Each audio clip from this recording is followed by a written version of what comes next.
Hello, and thank you for joining us on this Wednesday evening. I'm Kasandra Webb. Coming up, a lockdown in Austria for unvaccinated individuals. Sandy Hook families win lawsuit against Alex Jones, and a look at your week's weather.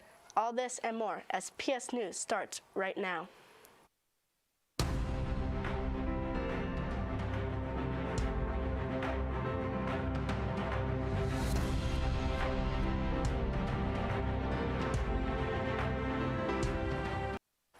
Here's what's happening around the world. American journalist Danny Fenster has been released from jail in Myanmar. The 37-year-old had been in prison since May 24th when he was detained while trying to leave the country to visit family in the U.S.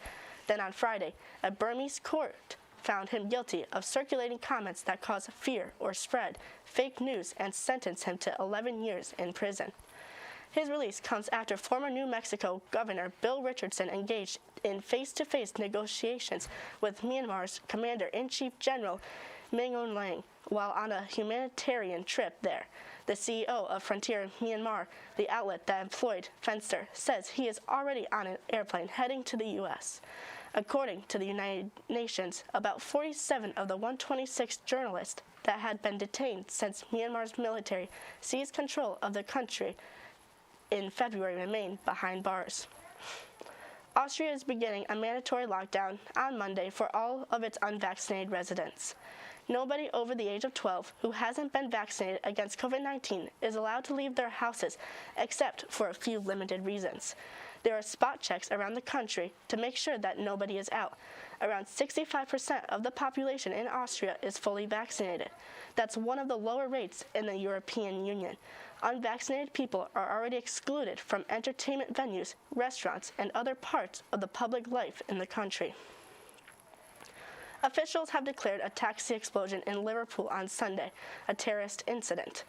The explosion occurred as the car approached a women's hospital. UK counter-terrorism police say the device was brought into the cab by the passenger, who died in the explosion. The driver, who managed to escape, is being praised for his efforts to minimize the damage. 4 men have been arrested in connection with the blast. And now, let's take a quick look at this week's weather. Thank you, Cassie. I am PS News meteorologist Liam Sample. Let's take a look at tomorrow's North Country weather from around the area. As we start across the lake in Vermont, we're looking at about 55 in St. Albans and the same in Williston. As we head across the lake, we look at the same temperature of 55 in Plattsburgh, New York.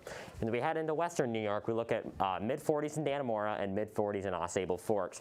As we head out to Owl's Head, we look at low 50s and an average temperature of about 53 degrees and 52 in Vermontville. Now let's take a look at your 5-day forecast. This forecast is extremely diverse with all sorts of different kinds of weather. We'll start on Thursday with a chance of rain and an average temperature about 55 degrees.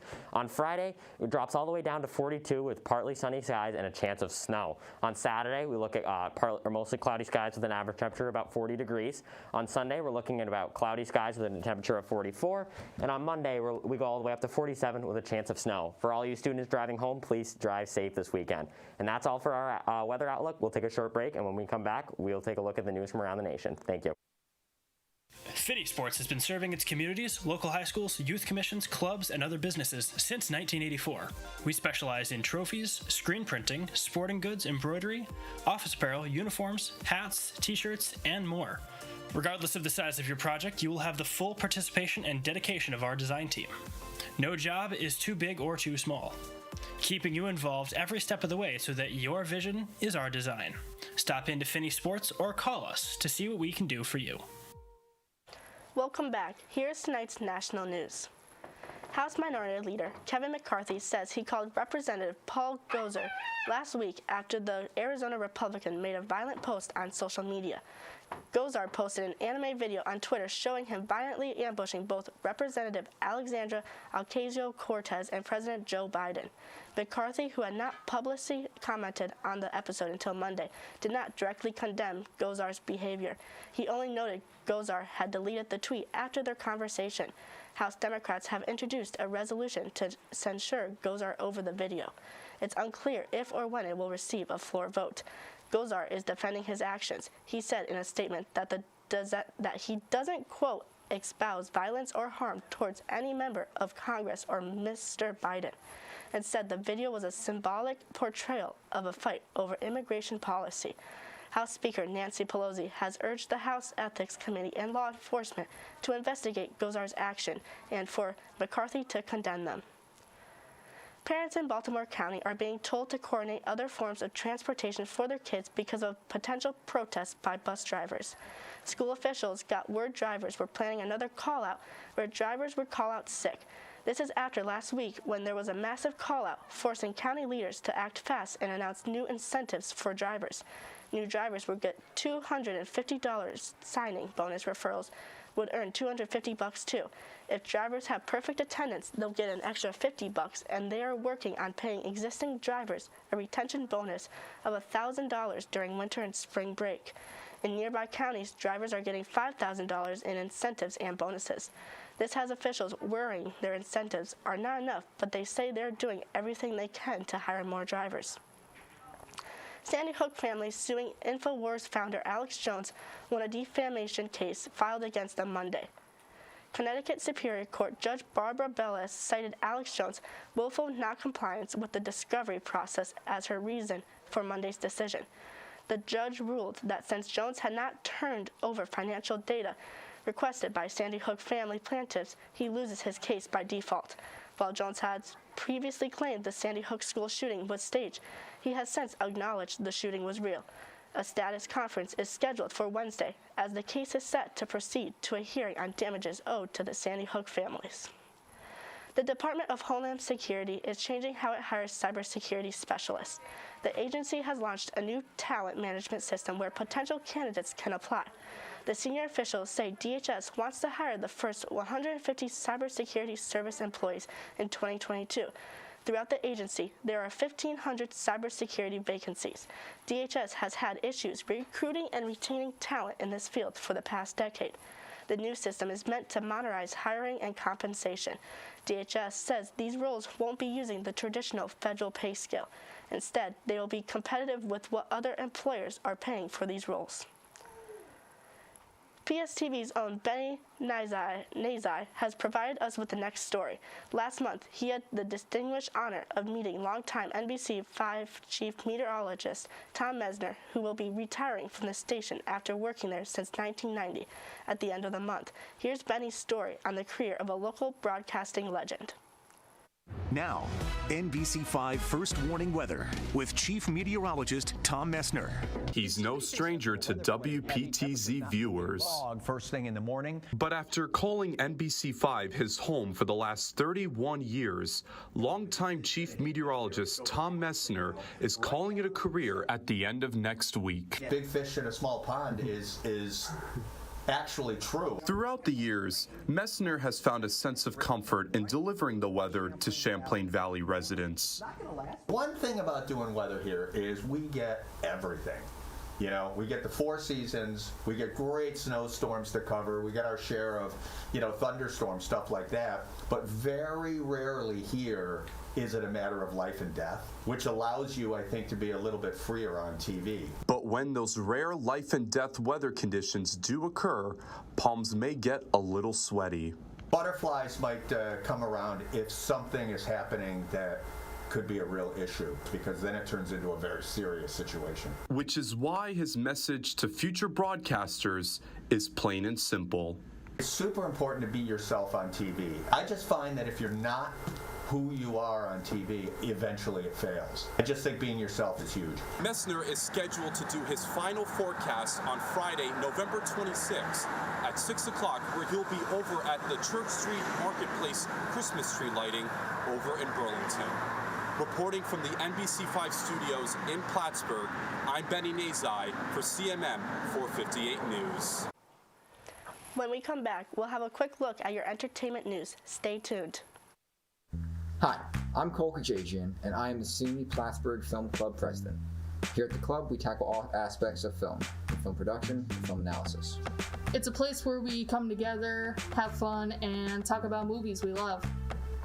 After our first meeting, the club really flourished into a great community, and we can't wait to build that throughout the year. The film club is a safe place for anyone and is open to everyone.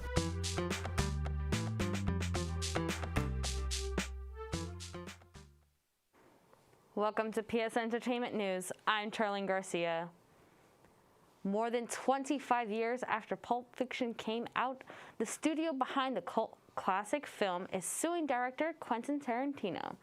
The suit is over the writer and director's plans to sell non-fungible tokens using 7 original scenes from the film. An NFT is a unique piece of virtual art that is verified using a blockchain and cannot be duplicated.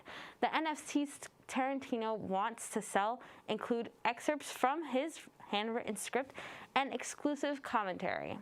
The problem is, Miramax owns most of the rights to the iconic film. It claims that NFTs infringe on its intellectual property.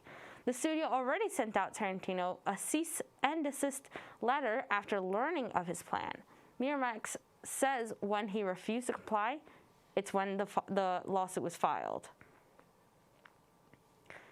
There's some good news and some bad news for Lindsay Lohan and Christmas movie fans.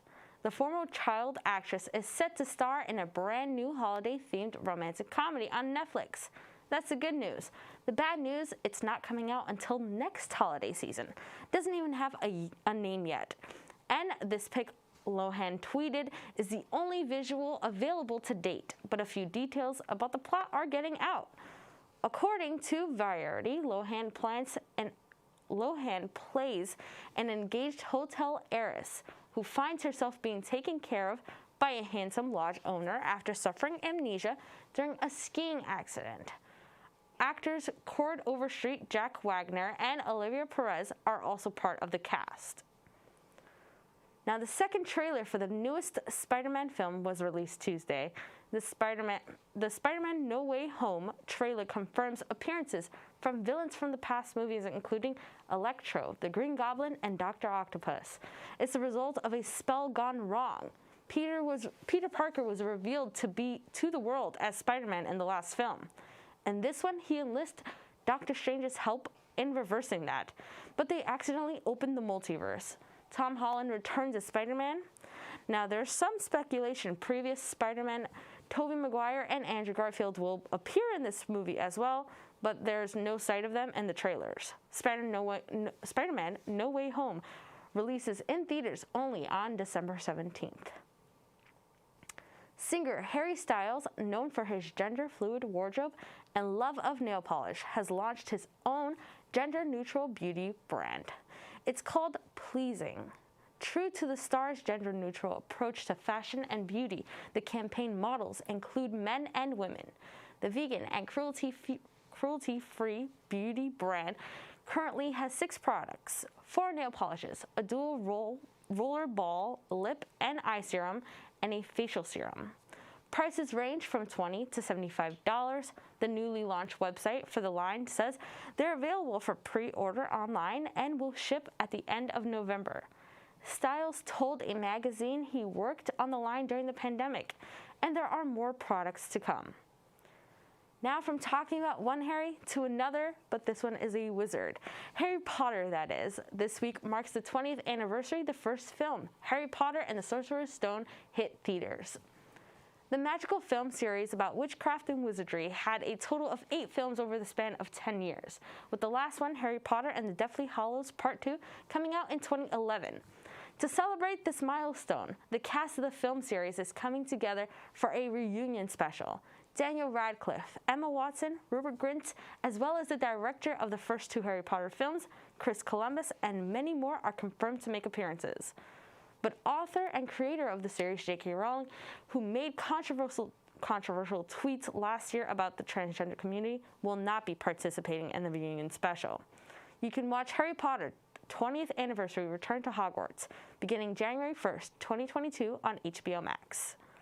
That's all for PS Entertainment News. Let's throw it back to the desk with Cassie. It looks like that's all the time we have for tonight.